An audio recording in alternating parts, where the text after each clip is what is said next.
चारहीं खंडा के पोखरवा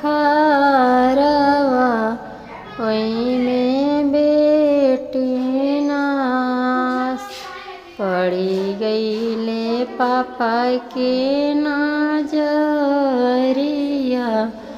बेटी भइली सयान। धीरा धर ए बेटी धीरा धर हो आगे करबो बियाह जइबो में काशी बनारस हो ओइजा लगन सोचाय।